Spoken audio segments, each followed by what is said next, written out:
C'est la grande édition sur i24 News. Bienvenue à tous, votre rendez-vous quotidien avec l'actualité du Moyen-Orient. Voici le sommaire de ce journal.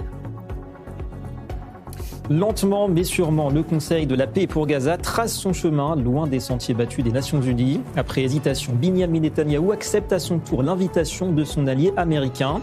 La liste des participants s'allonge. Maroc, Vietnam, Biélorussie ou Azerbaïdjan, déjà une vingtaine de pays et un tableau hétéroclite. Pourra-t-il faire preuve d'efficacité? Grands absents, les poids lourds européens, Allemagne, Italie, France, tous s'inquiètent d'un pouvoir trop concentré entre les mains de Donald Trump.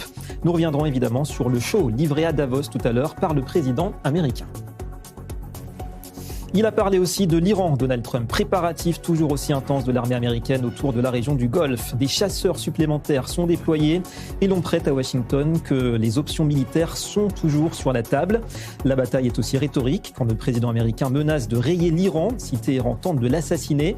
Le régime des ayatollahs fait planer le scénario d'un embrasement mondial en cas d'opération visant son guide suprême. On surveille également les rapports confirmant des centaines de défections au sein des forces iraniennes. Et puis les fidèles juifs autorisés à prier avec des feuillets imprimés sur le site le plus sacré du judaïsme. Pour la première fois, la police israélienne donne son feu vert à une mesure qui fait vaciller le statu quo, en vigueur depuis 1967 et qui refusait ce droit donc aux pèlerins juifs sur le mont du Temple. Mesure sans doute impulsée par le ministre de la Sécurité nationale, Itamar Ben-Gvir. Pourquoi ces prières dérangent-elles les musulmans et quel risque de tension, de friction? Quelle réaction aussi en Israël et dans la région?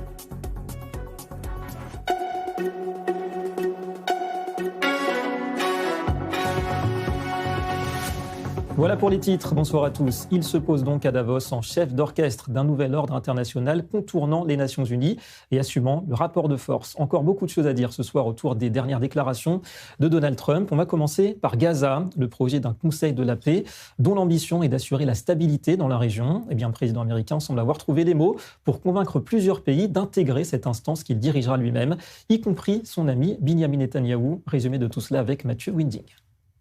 Près de 20 pays rejoignent le Conseil pour la paix présidé par Donald Trump. Aujourd'hui, Israël et l'Égypte ont officialisé leur entrée dans le nouvel organisme pour la reconstruction de Gaza.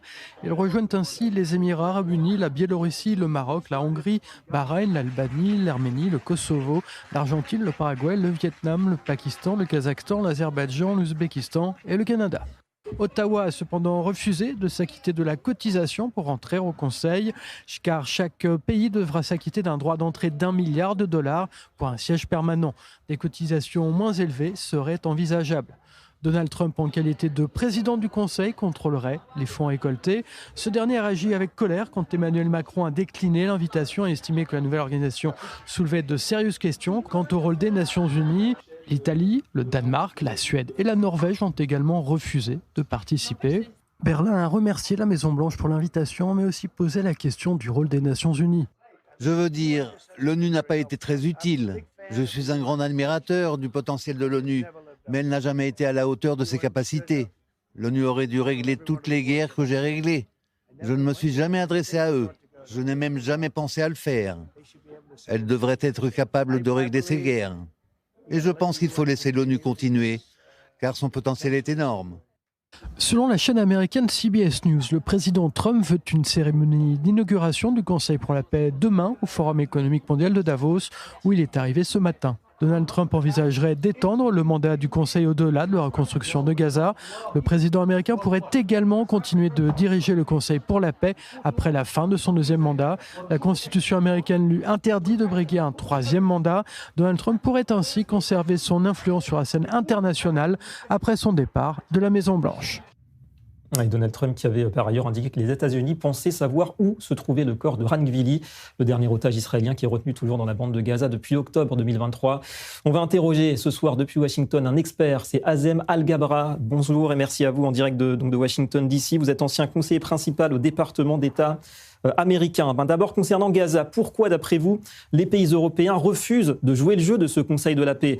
Est-ce que c'est une question d'ego par rapport à Donald Trump? Est-ce qu'il y a aussi un ressentiment, puisque tout s'entremêle vis-à-vis du dossier du Groenland? Ou bien c'est une volonté justement de ne pas donner peut-être trop de pouvoir à Trump concernant Gaza?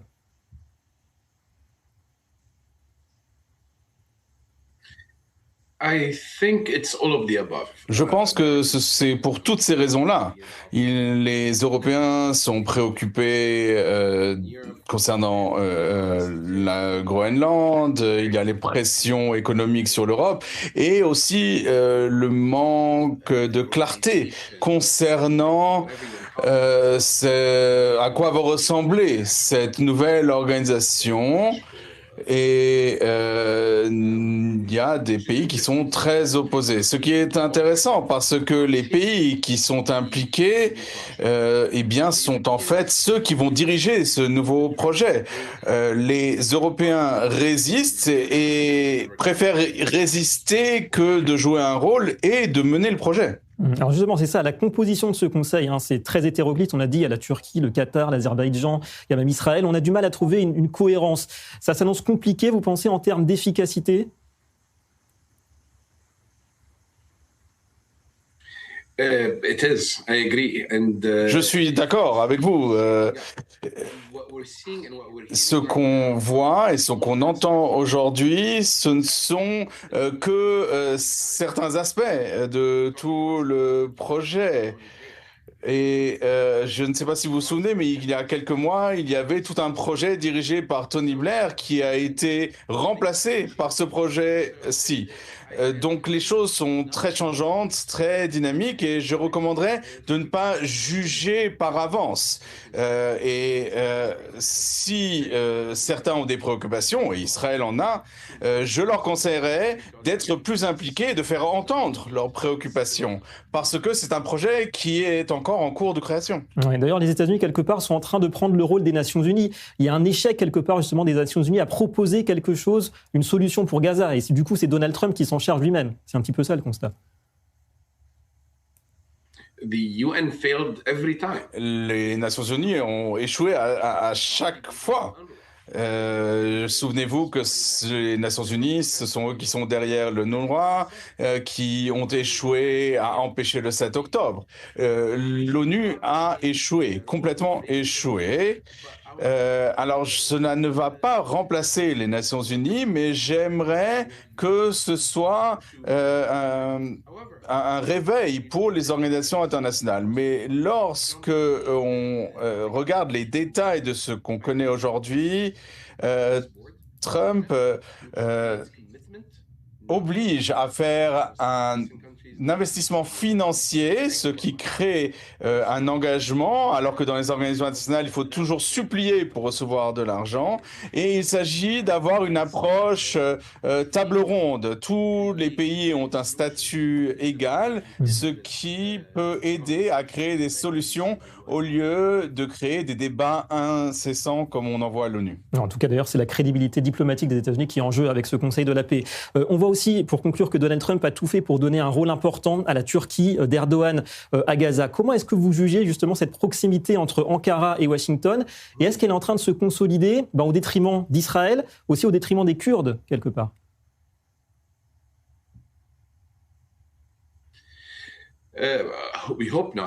J'espère que non.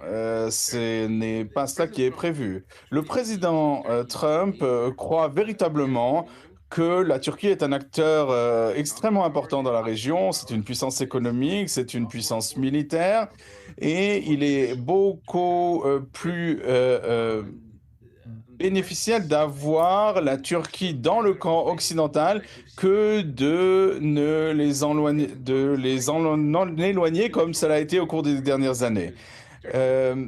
La Turquie a été un État un peu voyou pendant de nombreuses années et peut-être que la meilleure solution, c'est de les impliquer dans ce projet. Mais le président Trump a décidé de ne pas combattre la Turquie pour ne pas l'éloigner du camp occidental. Et il espère restaurer les relations entre Israël et la Turquie, les relations économiques très fortes qui existaient il y a quelques années seulement. Effectivement, en tout cas, le chemin paraît encore long à ce niveau-là. Pourquoi pas ? Merci beaucoup, Azem Al-Gabra, d'avoir été avec nous en direct de Washington. Traduction assurée par Michael Val. Encore un mot concernant l'avenir de Gaza. Plusieurs États européens envisagent de cesser leurs envois de personnel au centre de coordination civilo-militaire américain, vous savez, qui est situé à Kiryat Gat, dans le sud d'Israël. C'est Anna Papiashvili qui va nous expliquer. Bonsoir, Anna. Anna depuis Paris et nos studios. Eh bien, pour les Européens, il y a un problème d'efficacité, notamment côté humanitaire. Bonsoir, oui, ce sont les déclarations de 8 diplomates européens, nos confrères de l'agence de presse Reuters. Ils expliquent que depuis les vacances de Noël et du Nouvel An, eh bien, les personnels de certains pays européens ne sont toujours pas revenus dans ce centre civilo-militaire à Kiryat Gat, situé à 36 km de la frontière avec la bande de Gaza. Certains pays européens envisageraient même de revoir à la baisse donc leur présence, voire de s'en retirer complètement. C'est ce qu'ont soufflé ces diplomates, sans préciser de quel pays exactement ils parlaient. En tout cas, ces pays-là ont remis en cause le rôle de ce centre, qualifié par un diplomate de dépourvu de direction, par un autre même de catastrophe. Et ils contredisent ainsi Washington, qui dirige évidemment cette instance sur le volume, notamment de l'aide humanitaire parvenant dans la bande de Gaza. Tout le monde pense que c'est un désastre, mais il n'y a pas d'alternative. Voilà ce qu'a ajouté un autre diplomate européen. Ce centre de coordination civilo-militaire a été créé en octobre dernier dans le sud d'Israël en application du fameux plan de Donald Trump pour la paix qui était donc destiné à mettre fin à la guerre. Plusieurs objectifs: surveiller le cessez-le-feu entre Israël et le Hamas, faciliter l'entrée de l'aide humanitaire et mettre en œuvre aussi la politique d'après-guerre pour ce territoire palestinien. De nombreux pays avaient répondu présent sur place: l'Allemagne, la France, la Grande-Bretagne, l'Égypte, les Émirats arabes unis y ont envoyé des personnels. Mais il y a actuellement une remise en cause des Européens qui n'avait pas été signalée jusque-là. C'est peut-être aussi un signe de malaise entre Washington et ses alliés depuis que Donald Trump mène une politique aussi assez sévère, que ce soit dans la bande de Gaza, au Groenland ou encore au Venezuela. Merci beaucoup, Anna Papiashvili, depuis donc Paris. On a parlé des Kurdes de Syrie en difficulté face au fort d'Ahmad al-Shara en ce moment. Eh bien, la solidarité s'organise en Israël. On va le voir à Tel Aviv ce soir. Bonsoir, Jonathan Serrero. Eh bien, un rassemblement de soutien aux Kurdes était organisé derrière vous, donc. Manifestation à Paris, manifestation en Turquie, manifestation ici en Israël, du côté de Tel Aviv, la promenade de Tel Aviv face à l'annexe de l'ambassade des États-Unis. C'est ici que les membres de la communauté kurde d'Israël ont choisi de faire entendre la voix de leurs frères persécutés du côté de la Syrie et du côté de cette région de la Rojava. Cette région de la Rojava, c'est la région contrôlée par les Kurdes de Syrie dans le nord du pays, nord-est de la Syrie. Et ici, la dizaine de personnes qui s'est réunie ce soir veulent faire entendre la voix des Kurdes, dénoncer le terrorisme d'État, je cite. Ce sont des mots qui ont été prononcés par les manifestants qui se trouvent derrière moi et qui dénoncent le pouvoir du tout nouveau président syrien Al-Jolani, Ahmad al-Shara. On se souvient que ces Kurdes avaient œuvré à écarter la menace de l'État islamique dans cette partie nord de la Syrie. Et la crainte aujourd'hui de la diaspora kurde, c'est d'être oublié, notamment par la communauté internationale et notamment par les Américains. Et hier, l'émissaire américain en Syrie, Tom Barak, avait appelé notamment les Kurdes à venir collaborer avec le pouvoir du président Al-Jolani, du président Al-Shara, et de saisir l'occasion qui était donnée notamment après la signature du cessez-le-feu du côté de Hasakeh entre les forces démocratiques syriennes, les forces kurdes et l'armée syrienne. Une haute responsable du gouvernement kurde a indiqué à l'AFP hier avoir reçu un appel aussi d'un agent israélien. Le nom de cet agent n'a pas été publié, mais elle appelle Israël à venir aussi en aide à la communauté kurde. En fin de semaine dernière, le ministre israélien des Affaires étrangères avait dénoncé notamment les frappes menées par le pouvoir syrien, par l'armée syrienne contre les forces démocratiques syriennes, donc les forces kurdes. Situation tendue effectivement au nord de la Syrie. Merci beaucoup Jonathan Serrero depuis Tel Aviv, donc avec cette manifestation. Venons-en à la situation en Iran cette fois. Contestation qui semble à l'arrêt suite à la violence de la répression, mais une guerre des nerfs qui ne fait que s'intensifier. On le voit entre Téhéran et Washington. Chacun des camps promet l'apocalypse si son dirigeant Khamenei ou Trump fait l'objet d'une tentative d'élimination. Les États-Unis qui ne montrent aucun signe de recul dans leur stratégie de pression maximale. Les derniers temps forts d'abord en images, c'est avec Mathieu Winding. Donald Trump exige des options militaires décisives au Pentagone selon le Wall Street Journal. Le président américain veut des plans d'attaque susceptibles de renverser le régime iranien, alors que certains de ses conseillers suggèrent des options plus modestes, comme des frappes sur les infrastructures du corps des gardiens de la révolution islamique.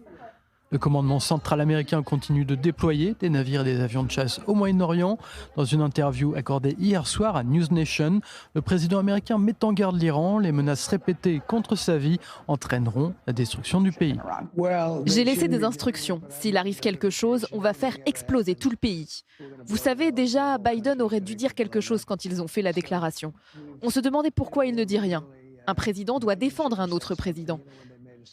S'il menaçait quelqu'un, pas forcément un président, eh bien moi, je les frapperais si fort. J'ai laissé des instructions très claires. S'il arrive quelque chose, ils vont les rayer de la surface de la Terre. Hier encore, l'armée iranienne menaçait non seulement le président américain, mais le monde occidental dans son ensemble. Nous ne prêtons aucune attention aux fanfaronnades de Trump. Il sait que si quelqu'un lève la main pour s'en prendre à notre dirigeant, non seulement nous la couperons avec fermeté et courage, et il ne s'agit pas de vaines paroles, mais nous réduirons leur monde en cendres, nous les priverons de toute sécurité et ne leur laisserons aucun refus. Les services de renseignement occidentaux ont signalé des fissures dans l'appareil sécuritaire et répressif iranien. Plusieurs centaines d'officiers ont déserté les rangs des gardiens de la Révolution et de la milice Basij. Il s'agit d'officiers subalternes ou ayant un grade intermédiaire. Sur le plan diplomatique, aucune négociation entre les États-Unis et l'Iran n'est en cours, selon l'envoyé spécial Steve Witkoff. Sur le plan militaire, Israël est en état d'alerte. Le chef d'état-major Eyal Zamir s'est rendu ce matin sur la base aérienne de Nevatim, d'où décollent les avions de combat F-35. Et ce soir, on tente de comprendre dans quelle direction vont les événements. Avec nous, Didier Idjadi. Bonsoir et merci à vous. Vous êtes sociologue universitaire et activiste iranien. On vient d'entendre ces déclarations, le régime iranien très menaçant. Il part de réduire leur monde en cendres en parlant des États-Unis. Comment est-ce que vous interprétez ce type de déclaration? Est-ce que ça sous-entend des cellules dormantes aux États-Unis ou ailleurs? D'abord, cette idéologie, c'est une idéologie de guerre et de djihad qui existe depuis l'arrivée au pouvoir des mollahs, donc qui est effectivement les dirigeants d'un modèle politique terroriste et totalitaire. Donc, en même temps, il faut en tenir compte qu'effectivement, le régime iranien a menacé toujours à la fois Israël, mais également le monde occidental et le grand Satan dans leur discours de propagande, effectivement, qui est l'Amérique. Et donc, aujourd'hui, à nous de faire attention toujours et au monde moderne, au monde de la démocratie, car ce régime-là, il est toujours capable donc de créer effectivement des réseaux terroristes, mais également de frapper. Et on a vu à plusieurs reprises, à la fois en Allemagne, mais également en France et également dans d'autres pays, si vous voulez, là. Donc le régime islamiste n'a jamais abandonné son objectif qui est disons, de faire des djihad contre, disons, le monde de coffre. Et donc, bien évidemment, le monde occidental ainsi que l'Israël, c'est toujours dans parmi les objectifs du régime. Et donc, le régime en Iran réprime massivement la population iranienne et comme vous le savez, plus de 16 000 personnes ont été tuées directement par le régime ainsi que les milices arabes qui sont implantées en Iran, plus de 5 000. Et aussi à l'extérieur, c'est toujours des menaces, toujours la création donc des tensions, mais également le terrorisme et qui est bien évidemment la logique habituelle donc du régime. Ouais, c'est vrai qu'on s'attend à des bilans assez terribles, même si on n'en a pas des assez précis pour l'instant. Alors justement, l'impression qu'on a en ce moment, c'est que le régime sortirait presque renforcé en ce moment de cette séquence. D'ailleurs, comme après la guerre des 12 jours, en interne en tout cas. Est-ce qu'il n'y a pas ce risque d'être passé à côté d'une occasion historique d'un changement de régime si les Américains étaient intervenus un petit peu plus tôt, avec évidemment les risques que ça présente pour l'ensemble de la région? Mais écoutez, la société iranienne véritablement est dans une attente à ce qui est attente à ce qu'il y ait effectivement des frappes ciblées, si vous voulez là. Bien évidemment, tous les Iraniens ne sont pas unanimes, mais je parle d'une tendance forte à ce qu'il y ait effectivement des frappes ciblées, car ce régime, tant que lui, il existe, et il réunit également l'ensemble de ces forces répressives qui étaient dans la région en interne, et donc c'est pour le peuple iranien, c'est très difficile, si vous voulez. C'est une opportunité quand les gens sont descendus dans la rue, et donc les Iraniens ont tenté à plusieurs reprises donc de renverser ce régime-là, mais néanmoins il faut qu'il y ait effectivement un geste au niveau international. Donc si effectivement le système de commandement du régime est frappé, ainsi que le système informatique du régime, mais également le système de décision, disons, des pasteurs ou des Basiji, etc., eh bien, ça va aider la population iranienne dans leur lutte, malgré aujourd'hui, effectivement, qui est un peu, les rues iraniennes sont calmes. C'est parce qu'il y a beaucoup de familles qui sont endeuillées et qui sont en train de récupérer les corps de leurs proches. Et véritablement, c'est une situation tragique, mais néanmoins, ils ont gardé encore l'espoir. On a quelques éléments d'information qui nous arrivent. Véritablement, la colère est toujours là et l'espoir de pouvoir effectivement voir la fin de ce régime barbare qui existe en Iran depuis 47 ans et qui est la source du malheur pour la nation iranienne. Oui, pour une partie de la région. Alors justement, il y a aussi des rapports qui parlent de centaines de défections ces jours-ci dans les rangs des Basij, donc une espèce de corps intermédiaire des forces de sécurité. Est-ce que vous pensez que c'est là que ça peut se jouer justement, dans les trahisons, les défections internes? Est-ce qu'il pourrait y avoir un effet boule de neige? Certainement. On a eu également des informations, voire également, on a vu dans les médias de l'opposition le cas d'un militaire qui avait refusé, disons, de tirer sur la population, et il a été arrêté et il va être jugé rapidement par le régime. Donc, en même temps, si vous voulez, on a entendu également dans les rangs à la fois de l'armée, mais également quelques éléments de Basiji, si vous voulez, voire également, disons, chez les pastorants, même si ça reste très minoritaire, mais il existe, et bien évidemment, des individus ou bien des membres qui ne veulent pas tuer leurs compatriotes, et véritablement, ce qui est un élément d'une fragilisation encore poussée donc, du régime iranien, surtout par rapport à ce qui se passe en interne, c'est-à-dire dans les corps armés, car avec la présence effectivement des milices irakiennes, du Hezbollah, etc., eh bien, il y a une certaine réaction dans la base de ces corps, disons, militaires, en disant qu'effectivement, ils ne veulent pas accepter à ce qu'il y ait donc ces Arabes terroristes qui sont venus en Iran pour aider le régime, pour qu'il reste au pouvoir. Donc, oui, bien sûr, ce que vous dites, c'est exact. Nous avons eu la même chose. Ça confirme effectivement une certaine contestation très limitée pour le moment au sein donc de ces corps armés, mais on espère que ça soit encore plus grand dans les futurs proches. Ouais, des prémices, puisqu'on parle de centaines sur des centaines de milliers de membres au sein de ces milices. Merci beaucoup à vous, Didier Idjadi, d'avoir répondu ce soir en direct à nos questions. Merci infiniment. Merci infiniment. Merci à vous. L'œil également de notre consultant diplomatique, c'est l'édito de ce journal tout de suite.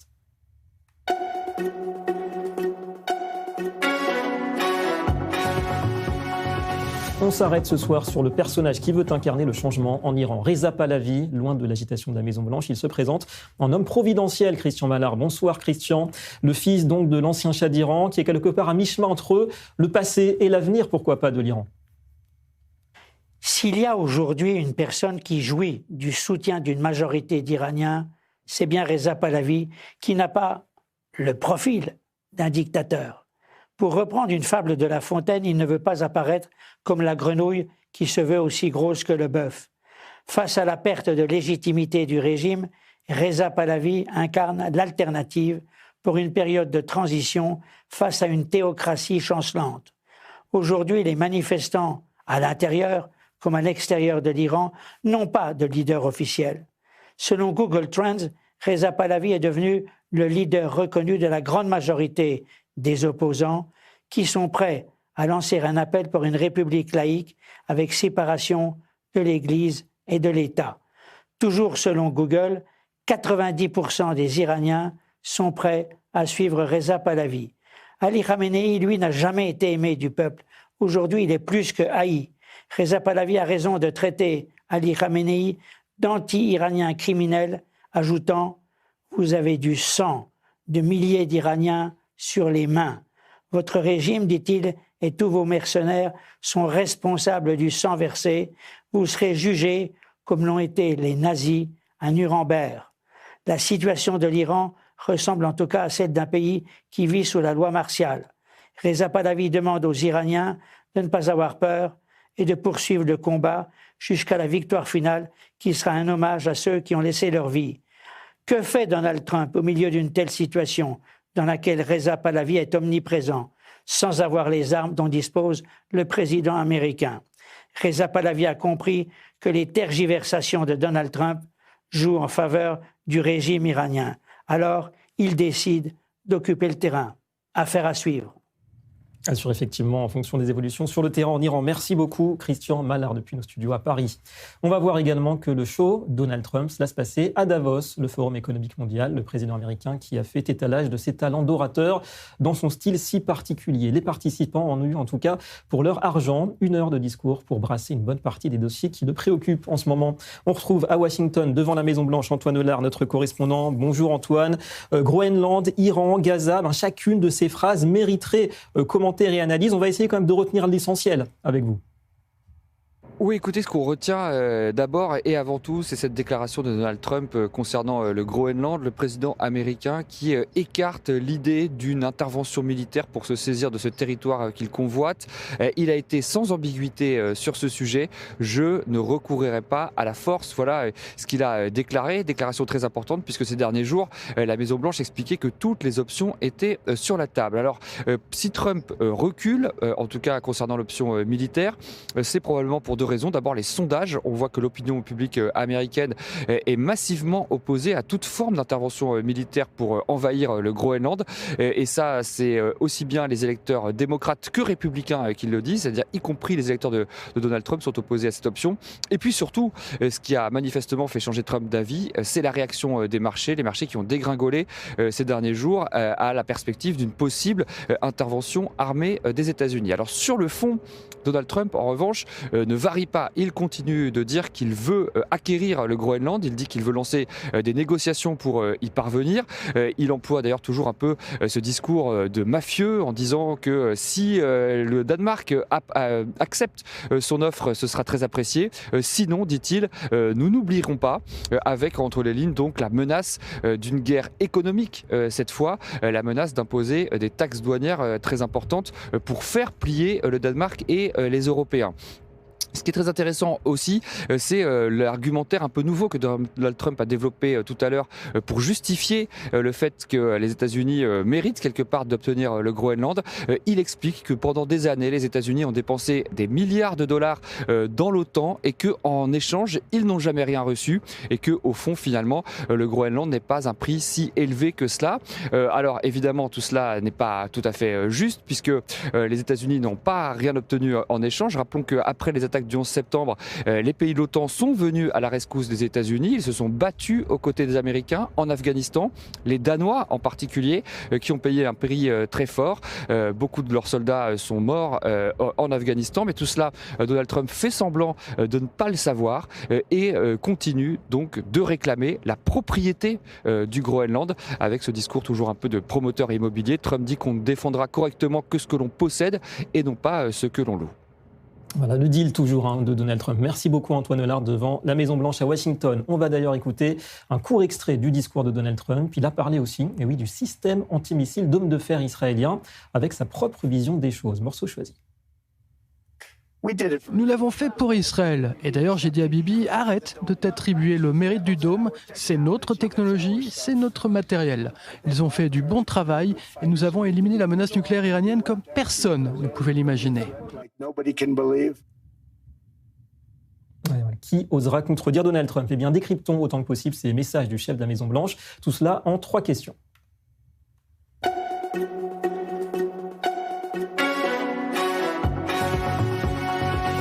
Offensive, voire belliciste sur la forme, pacifiste dans le fond, serait-ce ainsi qu'il faudrait percevoir Donald Trump? La pression pour obtenir la paix. Avec nous ce soir, Daniel Hervouet, bonsoir et merci. Vous êtes officier général français, contrôleur général des armées retraité et écrivain. Tout ce que je demande, c'est un bout de glace qui peut jouer un rôle vital pour la paix mondiale et pour la protection du monde. C'est Donald Trump qui parle du Groenland. Alors au-delà de la forme, au-delà du style dont il a le secret, est-ce qu'il y a quand même du vrai dans cette déclaration du président américain? Écoutez, le bout de glace, il l'a déjà. Il y a un accord de 1951 qui autorise les États-Unis à avoir une base importante, la base de Thulé, qui avait déjà servi, d'ailleurs, enfin pas la base de Thulé, mais le Groenland avait servi pendant la Seconde Guerre mondiale. Et plus récemment, le gouvernement danois a demandé même aux États-Unis à ce qu'ils soient plus impliqués dans le Groenland, parce qu'effectivement, c'est un endroit qui stratégiquement est important parce que c'est au bord de ce qu'on appelle le GIUC, Groenland, Islande, United Kingdom, qui est une espèce de goulet qui permet à des bateaux de passer de la zone arctique vers la zone nord-atlantique. Donc on peut imaginer toutes sortes de trafics, d'actions des Russes, des Chinois, etc. Dans la région. Alors, maintenant, cette idée de la possession à tout prix, bon, il faut dire que c'est un petit peu difficile à interpréter, sauf à entrer véritablement dans la doctrine Monroe, qui consiste pour les États-Unis à assurer leur périmètre. Et là, le périmètre, Donald Trump souhaite l'avoir quand même relativement large, puisque de l'autre côté des États-Unis, il y a l'Alaska déjà qui a été acquis il y a assez longtemps. Et maintenant, l'île du Groenland a l'air de le tenter véritablement. Bon.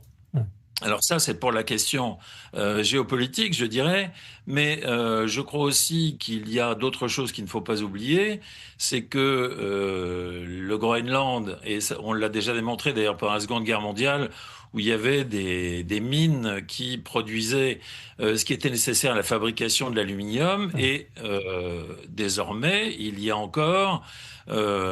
toujours énormément de richesses minières sur ce territoire. Alors, si on veut aller un petit peu au fond des choses et aller au-delà du caprice qu'on pourrait reconnaître à Donald Trump, il faut savoir quand même que le grand conflit actuellement, qui est assez sous-jacent et dont on ne parle pas énormément, c'est celui de la puissance pétrole contre la puissance terre rare. La puissance pétrole, c'est Donald Trump, qui a beaucoup de pétrole, qui n'en manque pas. Et de l'autre côté, la Chine, qui a des terres rares et qui a quasiment un monopole en la matière. Et donc, comme il y a des terres rares au Groenland, eh bien, il est logique que Trump souhaite se l'approprier et pouvoir en jouir intégralement. Voilà, c'est stratégique effectivement pour l'IA notamment. En deux mots, concrètement, de quel levier de pression disposent d'après vous les Européens pour pousser Donald Trump à faire marche arrière, si c'est possible évidemment? Relativement peu. Alors, il y a les moyens, disons, européens. Le moyen anti-coercition, alors c'est une procédure administrative qui prend énormément de temps, qui demande des votes, des majorités qualifiées, etc. Et qui déboucherait éventuellement sur des mesures fiscales, des taxes aux frontières, etc., d'un niveau supplémentaire. C'est-à-dire qu'il faudrait probablement des semaines ou des mois pour faire ce que Trump peut faire, lui, en un quart d'heure, lorsqu'il décide de monter de 100% ou de 50% les droits qui s'appliquent à tel ou tel pays. Ouais. Alors après ça, bon, il y a toute une catégorie de moyens auprès de l'OMC, des procédures pour réclamer, etc. Et puis des moyens financiers, parce que bon, il y a quand même 13 milliards de dette américaine qui est sous forme de titres et de valeurs en Europe. Bon, alors là, on pourrait faire toutes sortes d'opérations là-dessus, mais à partir du moment où on commence à jouer avec la bourse, avec ce genre de choses, on n'est pas sûr de gagner, mais on est à peu près sûr de perdre. Souvent, il y a plus de perdants que de gagnants, effectivement. Très rapidement, pour conclure, l'attitude maintenant de Trump, est-ce qu'elle doit, vous pensez, pousser les Européens à renforcer maintenant l'Europe de la défense? D'ailleurs, c'est un débat qui avait été ouvert lors du premier mandat de Donald Trump, suite aux tensions autour du financement de l'OTAN. Alors, sur le financement de la défense européenne, oui, il y a déjà des actions qui sont entreprises, mais ça n'est pas pour faire face à Donald Trump que ça a été décidé, c'était plutôt à la lumière du début de la guerre entre la Russie et l'Ukraine.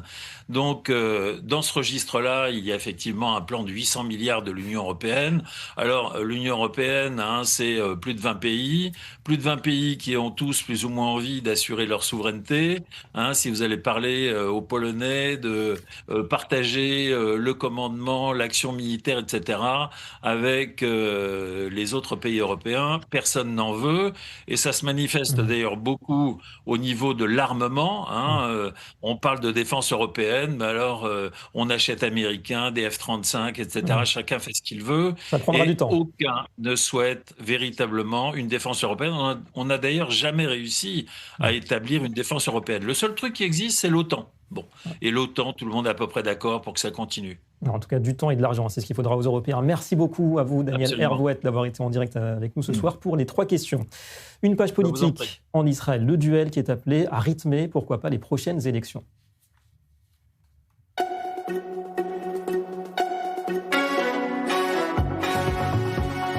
Naftali Bennett entend se poser comme l'unique rival aujourd'hui de Binyamin Netanyahou, celui qui fut Premier ministre durant près d'1 an et demi, talonne aujourd'hui le chef du gouvernement dans les sondages, ce qui semble lui donner des ailes. Bonsoir Daniel Haïk. Bonsoir David. Au point qu'il se sent en mesure de défier Binyamin Netanyahou sur les plateaux télé, il veut un débat.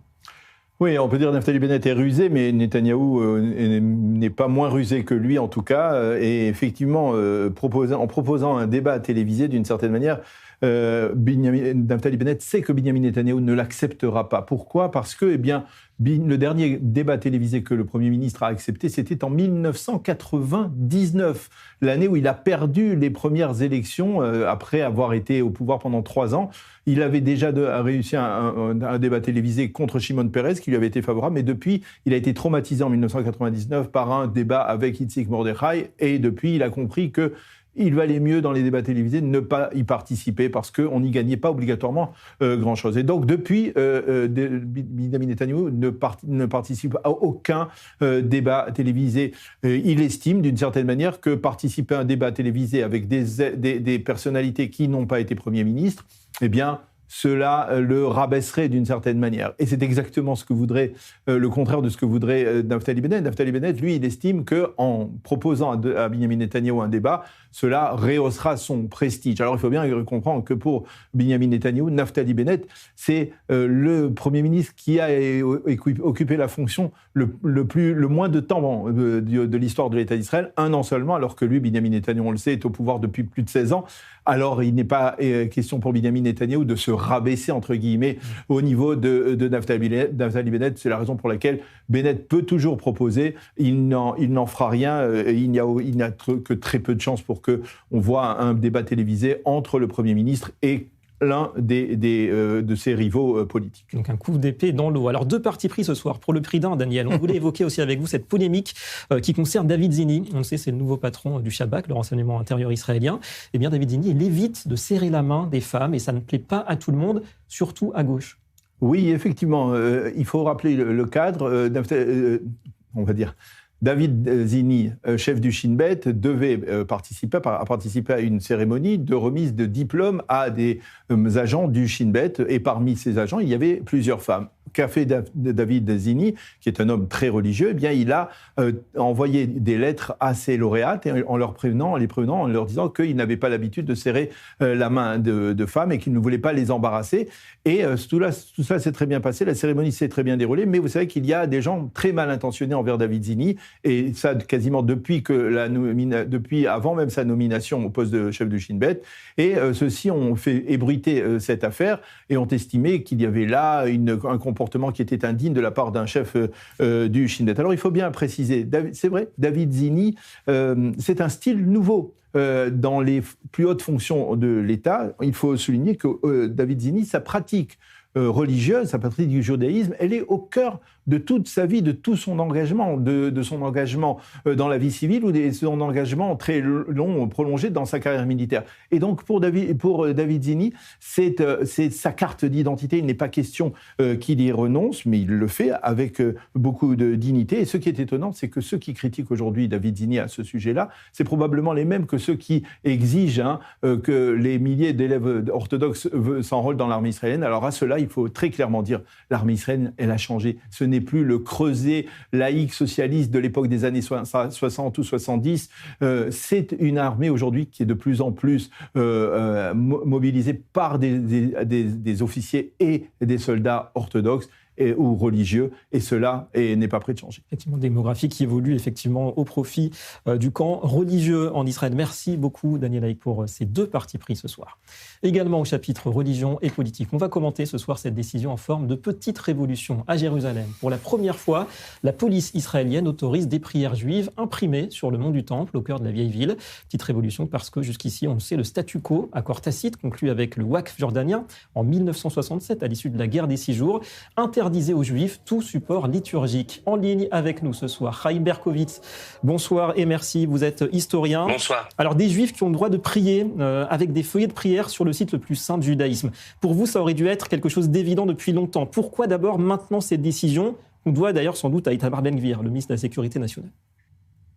Alors écoutez, on avance, mais pas à pas. Il y a très peu de temps, nous avons eu la possibilité de pouvoir tout simplement se prosterner sur le mont du Temple, tel que le veut notre judaïsme ancestral. C'était, on arrivait au Temple, on se prosterne, on arrivait sur le mont du Temple, on se prosternait devant Dieu. Eh bien, on peut le faire depuis plus d'1 an et demi. Et on nous a laissé faire des prières. Alors, on peut dire merci à Itamar Ben-Gvir, puisque depuis qu'il est ministre de la Sécurité intérieure, c'est vraisemblablement grâce à lui que ça a pu avoir lieu. Et là, soudain, on nous laisse la possibilité de pouvoir prier avec des feuillets où la prière est imprimée. Attention, on n'en est pas encore avec des sidours, avec des chumash, on n'est pas encore avec des livres, avec des rituels de prière, on est pour l'instant avec des simples feuillets. On ne comprend pas très bien ce jeu du chat et de la souris entre la police. Un jour on peut moins, un jour on accepte quelque chose, on accepte que les gens puissent amener des feuillets de prière, mais pas des livres de prière. Est-ce que la police va décider quelle sorte de prière je vais pouvoir dire, quelle sorte de feuillet je vais pouvoir prendre aujourd'hui sur le mont du Temple? C'est pas encore très clair. Quoi qu'il en soit, on avance. Et peut-être, et sûrement, c'est du fait qu'il y ait aujourd'hui beaucoup plus de personnes qui montent sur le mont du Temple. On s'aperçoit d'année après année, eh bien que à l'époque il y avait quelques dizaines de personnes, puis quelques centaines. Aujourd'hui, c'est des dizaines de milliers qui montent chaque jour pour pouvoir prier sur le mont du Temple. Je dis chaque jour, mais c'est pas vraiment chaque jour, puisque malheureusement le mont du Temple est ouvert que 5 jours par semaine. Ouais, alors c'est vrai qu'on se demande pourquoi ça dérange autant de monde, que ce soit des musulmans, des chrétiens, ou même d'ailleurs une partie du monde orthodoxe juif, ces prières juives sur le mont du Temple. Et d'ailleurs, vu comment les choses évoluent, est-ce que vous pensez que c'est le début de la fin du statu quo? Est-ce que c'est pour bientôt ce début de la fin, avec un risque de tension quand même? Alors, je vais vous dire tout simplement, un statu quo, c'est une décision pour un temps limité. Ce temps limité, il a été aboli depuis bien longtemps. On voit que les populations arabes n'ont pas respecté le statu quo, puisqu'ils ont créé de nouveaux lieux de culte sur le mont du Temple, une nouvelle mosquée, notamment il y a 4 ans. Donc, le statu quo n'existe pas réellement. En plus, ce statu quo, il était là pour une période définie, pour une période assez difficile, pour une période où on ne savait pas ce qu'il fallait faire sur le mont du Temple, et pour la période où Moshe Dayan nous avait donné la possibilité, entre guillemets, je le dis, juste de visiter le mont du Temple. Est-ce que visiter, ça veut dire qu'on n'a pas le droit de prier? On ne le sait pas. Vraisemblablement, c'est ce que voulait Moshe Dayan. En tout cas, aujourd'hui, il n'est pas question, et ce n'est pas légal, de laisser un seul endroit où un juif n'a pas le droit de prier, dans n'importe quelle partie du globe, et surtout sur la terre d'Israël, où nous sommes souverains, nous avons la possibilité et nous avons le droit de prier. Alors oui, le statu quo n'existe plus, et cela va changer radicalement, puisque bientôt, très prochainement, vous verrez, l'histoire continue, et le peuple juif va continuer de prier sur le mont du Temple, pas seulement avec des livres, mais avec un Sefer Torah, avec un rouleau de la Torah, et puis on nous laissera faire exactement le culte tel que nous avons l'habitude de le faire. Et je peux vous dire même quelque chose. un des buts du judaïsme, c'est de pouvoir reconstruire le temple, et nous sommes prêts à reconstruire le temple de Jérusalem sur le mont du Temple. Ça, c'est l'ambition suprême pour vous, avis tranché de Chaim Berkovitz ce soir. Merci beaucoup d'avoir été avec nous dans la grande édition. Toujours plus d'actualités, top chrono pour l'info chrono.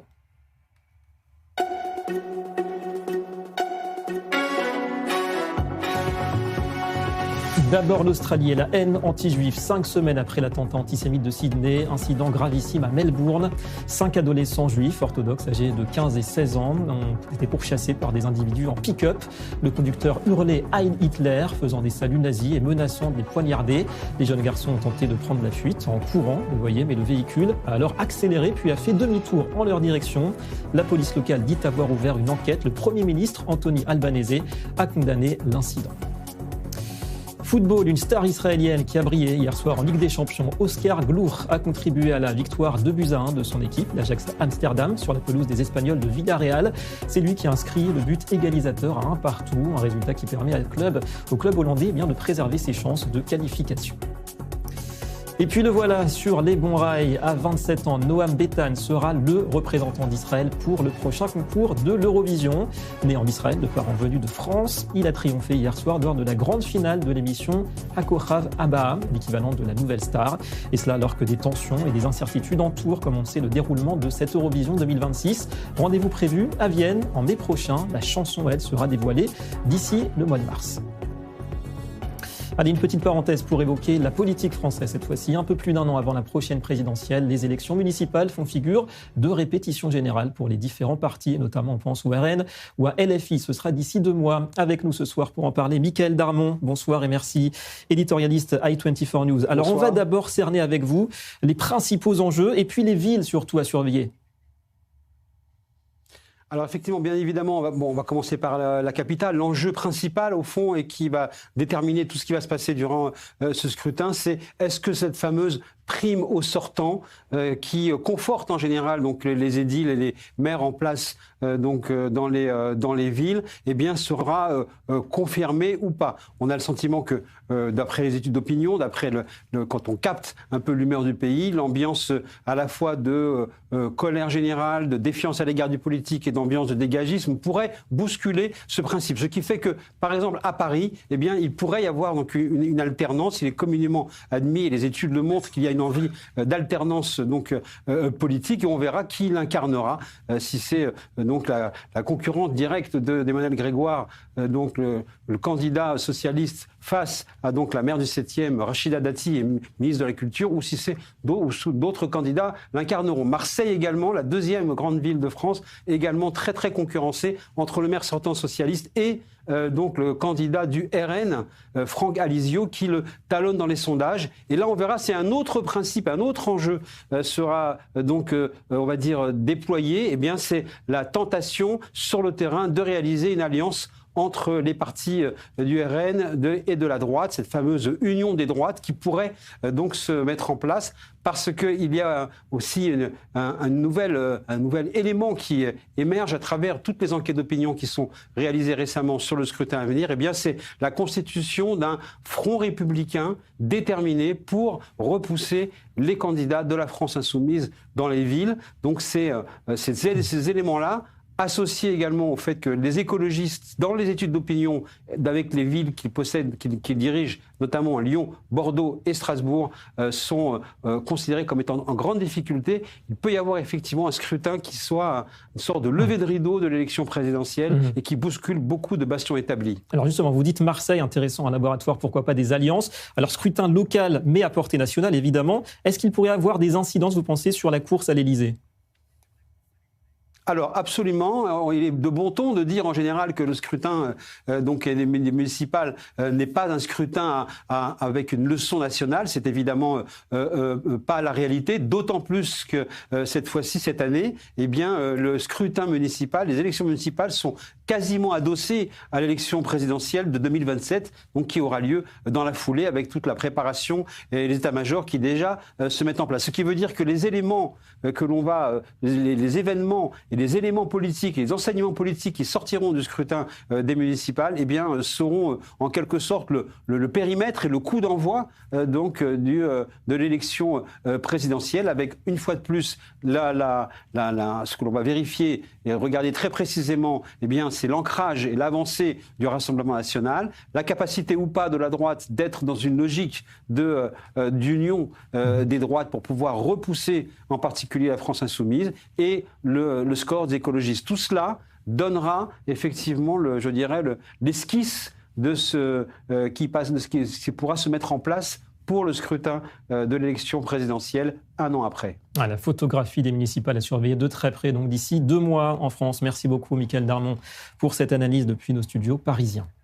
Allez, le dossier de la semaine, on y vient. Vous le savez, le Moyen-Orient vu par Donald Trump, décidément omniprésent ce soir. 4e volet, on entre sans doute dans le cœur du sujet et de l'actualité. Comment le président américain perçoit et traite surtout le défi iranien.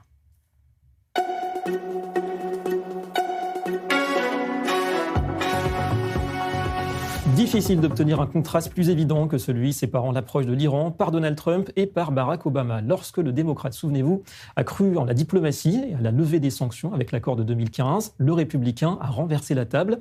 3 ans plus tard, rupture du pacte conclu avec Téhéran, élimination de Qassem Soleimani il y a 6 ans, jusqu'au coup de force de l'été dernier, ces frappes censées avoir freiné le programme nucléaire des ayatollahs. Bref, une vision beaucoup plus en phase avec les intérêts israéliens. Petit coup d'œil d'abord dans le rétro, c'est en compagnie de Déborah Benayoun.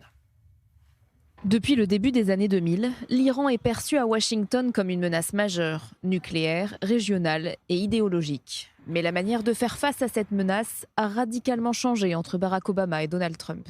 Désormais, après une guerre de 12 jours entre Israël et l'Iran en juin 2025, la stratégie américaine combine pression maximale, action militaire ciblée et prudence contre une guerre totale. En 2015, l'accord dit du JCPOA visait à limiter le programme nucléaire iranien en échange d'un allègement des sanctions. Une forme de compromis diplomatique au cœur de la vision de Barack Obama que Donald Trump juge trop permissif. La raison, il ne traite pas des missiles balistiques ou du rôle régional de l'Iran. Conséquence, il décide de s'en retirer unilatéralement en 2018 et lance une stratégie dite de pression maximale. Sanctions économiques dures, ciblant fonds, pétrole et partenaires étrangers, diplomatie coercitive, refusant d'entrer dans des pourparlers sans conditions strictes et démonstration de force militaire implicite. Cette politique a plongé l'économie iranienne dans une crise profonde, tout en isolant Téhéran sur la scène internationale. Le tournant majeur, la guerre des 12 jours entre Israël et l'Iran. Le 13 juin, Israël lance l'opération Éveil du Lion et frappe massivement les infrastructures militaires et nucléaires iraniennes. En riposte, Téhéran tire des centaines de missiles balistiques et drones vers le territoire israélien, causant des pertes humaines et des destructions considérables. L'Iran utilise aussi des armes controversées comme des bombes à sous-munitions contre des zones résidentielles. Dans la nuit du 21 au 22 juin, les États-Unis interviennent militairement et frappent des sites nucléaires iraniens en coordination avec Israël. Un fragile cessez-le-feu est annoncé le 24 juin grâce à la médiation américaine. Bien qu'Israël et les États-Unis aient infligé des dégâts significatifs au programme nucléaire iranien, le régime des Mollahs n'a pas été renversé et conserve des capacités militaires et nucléaires. Conséquence, Téhéran continue de mener des exercices militaires importants, signe de sa résilience sur le plan stratégique. Donald Trump, de son côté, continue d'appliquer une ligne dure contre Téhéran, mais sans s'engager dans un conflit prolongé. Même si ces derniers jours, l'armée américaine accélère ses préparatifs sur fond de contestation historique en Iran. Alors la suite, à quoi s'attendre avec Donald Trump concernant l'Iran? On en parle avec Danny Ayalon. Bonsoir et merci. Vous êtes ancien vice-ministre israélien des Affaires étrangères, ancien ambassadeur d'Israël aux États-Unis. D'abord sur la perception de ce défi iranien. Est-ce que vous pensez, vous aussi, que celle de Donald Trump se révèle peut-être davantage lucide, réaliste que celle d'Obama, par exemple?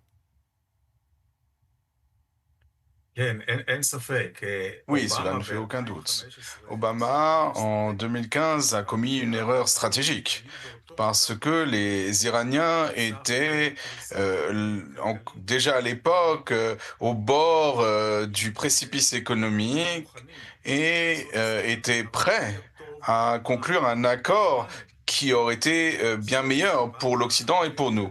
Mais Obama a choisi de leur donner beaucoup de force dans le cadre des négociations, comme s'ils étaient sur un pied d'égalité avec le monde occidental. Le résultat, cela a été un très mauvais accord. Aujourd'hui, Trump, dès 2018, lorsqu'il est sorti de cet accord, a bien compris les choses, a fait preuve de réalisme, et il comprend encore aujourd'hui qu'on ne peut pas laisser le régime des ayatollahs, ce régime meurtrier, qui est aussi un régime djihadiste dans son essence, qui veut détruire Israël, mais aussi d'autres pays, qu'on ne peut pas laisser faire, et qu'on a aujourd'hui l'occasion... puisque le peuple iranien est descendu dans la rue. Alors justement, c'est vrai, changement brutal d'Obama à Trump, mais finalement, cette politique de la pression maximale sur l'Iran, elle a été efficace du point de vue des intérêts américains, parce qu'on a vu que ça a isolé le régime, et puis c'est ça, vous diriez, qui a débouché sur la contestation actuelle, justement, cette politique de pression ? La pression américaine n'est pas à son maximum. Il peut y avoir encore d'autres moyens de pression. D'autant plus que nous avons vu que le peuple iranien, à cause du massacre commis par les forces du régime, par les forces du Basij, par les gardiens de la Révolution, nous avons vu qu'il y a eu des milliers de morts. Et or, aujourd'hui, tout le monde reste cloîtré chez soi. Mais du point de vue de Trump, ça lui donne la légitimité d'attaquer. Il est en train de réunir des forces. Alors, ça ne va pas être une intervention éclair.